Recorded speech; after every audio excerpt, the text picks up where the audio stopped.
Harka fuunee shamaa akkam jirtu kabajamoo dhaggeeffattootaaf daawwattoota keenya Keelloo miidiyaa irraa odeeffannoon irra harkaa qabnu kunooti. Abaa ofii kaafaa yaada mootummaa ce'umsaa waloo hundeessuu sana mallee akka itti jiran himan.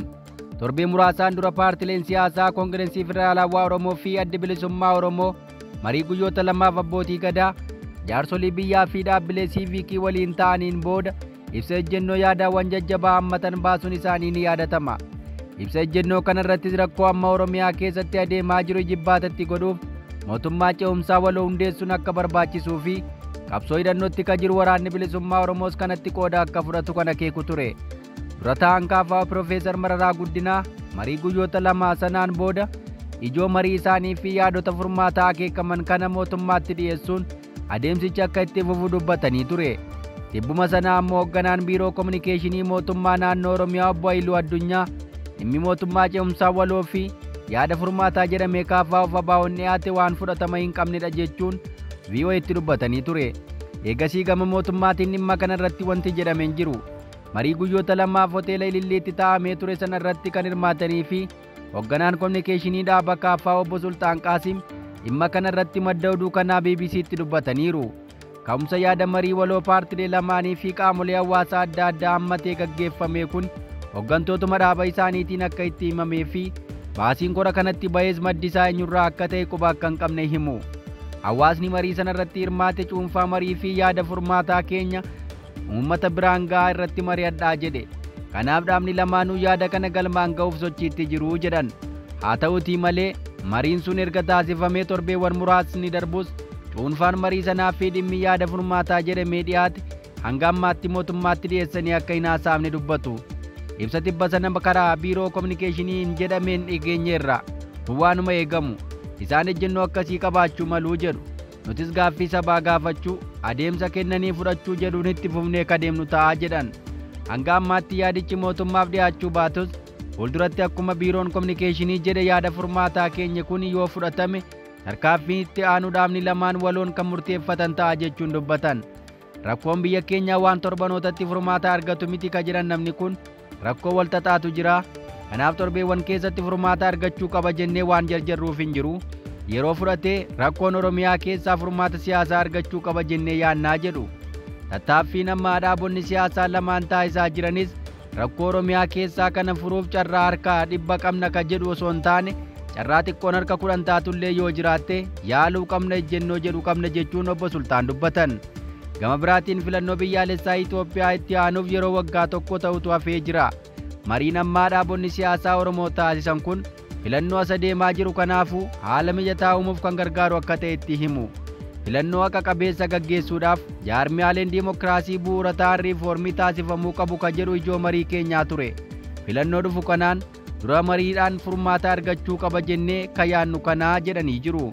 Filannoo darbe irratti kaafaa ofii abaa'uun akka filannoo irratti hin hirmaanne danqaa ka ture waltajjiin siyaasaa dhiphatee hooggantoonni hidhamanii biiroon keenya cufamee dhaabota harkii fi miilli hidhametti ka filannoon keessaa akka hafnu ta'ee jedhan. Ammalleen filannoo haqa qabeessi akka gaggeeffamu ka barbaadamu yoo ta'e rakkoolee nuti eerre kuni mariin furamuu qabu. Kun itti gaafatamni guddaan kan mootummaati. Gaaffii keenyaa fi gaaffii sabaa kanaaf deebii kennuu qaba jedhanii jiru. Gaaffilee fi yaadonni furmaataa marii waliinii abaa'uuf kaafaa qooda fudhattoota adda addaa hirmaachisuun dhiyaate kun gama mootummaatiin fudhatamee carraan mariin rakkoo furuu yoo jiraan carraan filannoo haqa qabeessaa gaggeeffamus gaaffii keessa akka galu akeekaniiru obbo Sultaan.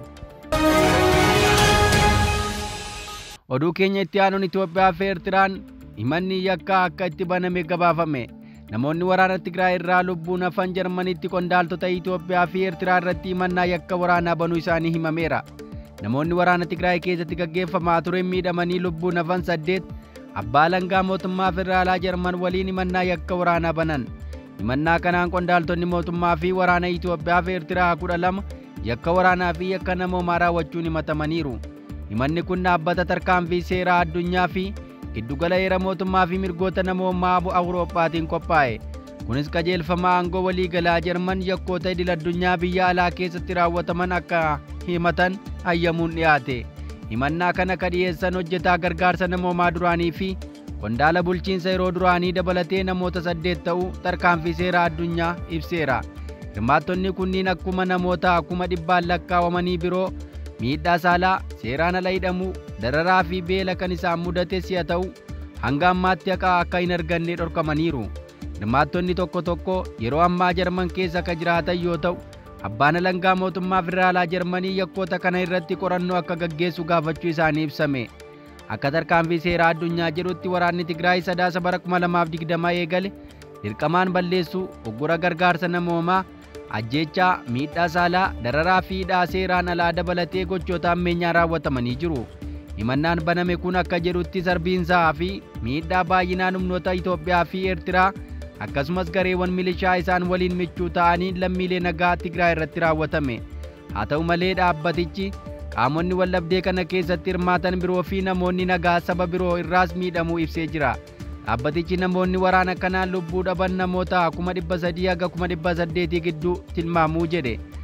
Komishiniin ogeessota mirga namoomaa idil-addunyaa Itoophiyaatti bara 2021 dhiittaa mirga namoomaa yeroo waraana Tigraayitti raawwatame qorachuuf hundeeffame ragaalee yakkoota waraanaa fi yakkoota namoomaa raawwataman kaasuun tarkaanfii seeraa idil-addunyaa akka fudhatamu gaafatee ture. Komishinichi onkoloolessa bara 2023 aangoon isaa osoo hin xumuramin dura Tigraay keessatti duguuggaa sanyii namoota irratti raawwatamuu isaa murteessuuf qorannoon dabalataa akka gaggeeffamu gaafateera. Bitootessa bara 2023 keessa Ameerikaa yakkii namoomaa fi yakka waraanaa naannoo Tigraay keessatti raawwatame jette. Bakka bu'oota seeraa hirmaattota kanneen keessaa tokko ka ta'e Dr. Naomi Sheen sarbama hamaa itti fufee jiru dhaabuu fi hooggantoota addunyaa biroo dhaabsisuuf qorannoon barbaachisaa ta'uu hubachiisan. Daarektarri olaanaa tarkaanfii seeraa addunyaa Antooniyoo Mulveey akka ibsanitti Itoophiyaa keessatti ammeenyi raawwatame sadarkaa gara jabummaa mul'atee hin beekneen akka ta'ee fi waraanni erga xumuramee boodallee kanneen yakka raawwatan seeraa yeroo gaafataman arguu hin dandeenye jedhan. Hirmaannaan kunis adeemsa akka barbaaduuf godhamu keessatti tarkaanfii barbaachisaa ta'uu himan. Tarkaanfii seeraa addunyaa himanni ammaa kun himannaa miidhamtoota Tigraay bakka bu'uun dhiyeesse isa lammaffaa ta'uu akeekee jira. Inni jalqabaa gamtaa abbootii seeraa Paan Afrikaa waliin ta'uun Komishinii mirgoota namoomaa fi uummattoota Afrikaaf ka dhiyaate yoo ta'u, kanaan Itoophiyaan dirqama chaartara mirgoota namoomaa fi uummattoota Afrikaa jalatti qabdu cabsiteetti jechuun himate. Dhaabbatichi onkoloolessa bara 2022 keessa Komishiniin Afrikaa tarkaanfiiwwan yeroo hatattamaa Itoophiyaan ajjeechaa seeraan alaa raawwatamuu fi miidhaa saalaa dabalatee sarbamiinsa seeraa hunda akka dhaabdu akkasumas Tigraay keessatti gargaarsa namoomaa akka mirkaneessitu gaafateera jedha. Oduu keenya birootiin waraanni Sudaan masaraa pirezidaantii kan Kaartumitti argamu deebisee qabate. Miidiyaaleen Sudaanii fi kan addunyaa garaa garaa akka gabaasaa jiranitti waraanni Sudaan har'a jimaata bitootessaa 21 bara 2025 masaraa mootummaa biyyattii humnoota Raapid Sappoortii Foorsii harkaa baasuun to'atee jira. Suuraa fi viidiyoowwan loltootaa masaraa barbadaa'e keessaa mul'atan miidiyaalee hawaasaa irratti raabsamaniiru. Reuters akka gabaasetti darbee dhukaasi kutaalee magaalaa Kaartum tokko tokkotti akka dhaga'amu kanneen ijaan argan dubbataniiru. Ministeerri odeeffannoo Sudaan Khaled Al-Aysar loltoonni Sudaan masaraa mootummaa to'achuuf fuula X isaanii gubbaatti maxxansanii jiru. Har'a alaabaan fannifameera. Masaraan harka keenya galeeraa hanga injifannoon goolabamutti deemsi itti fufaa jedhan. Humnoonni keenya loltoota diinaa meeshaa isaanii guutuutti barbadeessanii jiru. Meeshaa fi hidhannoo guddaas to'atanii jiru jedhan. Dubbiimaan waraana Sudaan Naabil Abdallahi televezyiinii mootummaa Itoophiyaa mootummaa biyyattii irratti ibsa kennaniin. Kamisa kaleessaa loltoonni humna waraanaa Sudaan aleellaa cimsuun masaraatti dhiyaachuu gabaafamee ture. Masaraan mootummaa Sudaan Kaartum jiru waggoota lamaan darbaniif humnoota loltoota dafee qaqqabaa Raapid Sappoortii Foorsii jedhamaniin to'atamee ture.